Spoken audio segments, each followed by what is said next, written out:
മറ്റൊരു പ്രധാനപ്പെട്ട വാർത്തയിലേക്കാണ് പോകുന്നത്. കേരളത്തെ നടുക്കിയ പാറശാല ഷാരോൺ കൊലക്കേസിൽ ഇന്ന് വിധി പറയും.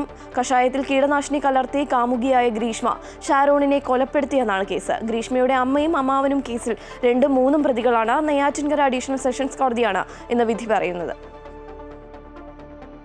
2022 ഒക്ടോബറിലാണ് കേരളത്തെ ഞെട്ടിച്ച ഷാരോൺ കൊലപാതകം നടന്നത്. കോളേജ് വിദ്യാർത്ഥിയായിരുന്ന ഷാരോണിനെ ഗ്രീഷ്മ വീട്ടിലേക്ക് വിളിച്ചു വരുത്തി വിഷം ചേർത്ത കഷായം നൽകി കൊലപ്പെടുത്തിയെന്നാണ് കേസ്. ചികിത്സയിലായ ഷാരോൺ ഒക്ടോബർ 25-നാണ് മരിച്ചത്.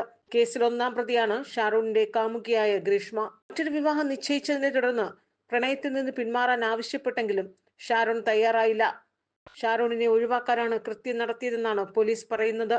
അമ്മ സിന്ധു, അമ്മാവൻ നിർമ്മലകുമാരൻ നായർ എന്നിവർ കേസിൽ 2ഉം 3ഉം പ്രതികളാണ്. ഷാരോൺ നൽകിയ മരണമൊഴിയാണ് കേസിൽ നിർണായകമായത്. ആശുപത്രിയിൽ മജിസ്ട്രേറ്റ് മൊഴിയെടുക്കാൻ എത്തിയപ്പോൾ ഗ്രീഷ്മ നൽകിയ 1 ഗ്ലാസ് കഷായമാണ് താൻ അവസാനമായി കുടിച്ചതെന്ന് പറഞ്ഞിരുന്നു.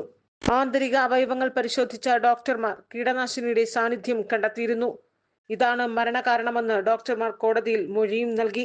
ഡിജിറ്റൽ ഫോറൻസിക് തെളിവുകൾ നിരത്തിയാണ് പ്രോസിക്യൂഷൻ വാദിച്ചത്. എന്നാൽ ഷാരോൺ കഷായം സ്വയം എടുത്തു കുടിച്ചുവെന്നാണ് പ്രതിഭാഗത്തിന്റെ വാദം. 3 ദിവസം നീണ്ടുനിന്ന അന്തിമവാദം നേരത്തെ പൂർത്തിയായിരുന്നു. നെയ്യാറ്റിൻകര അഡീഷണൽ സെഷൻസ് കോടതിയാണ് വിധി പറയുന്നത്. അമൃത ന്യൂസ്, തിരുവനന്തപുരം.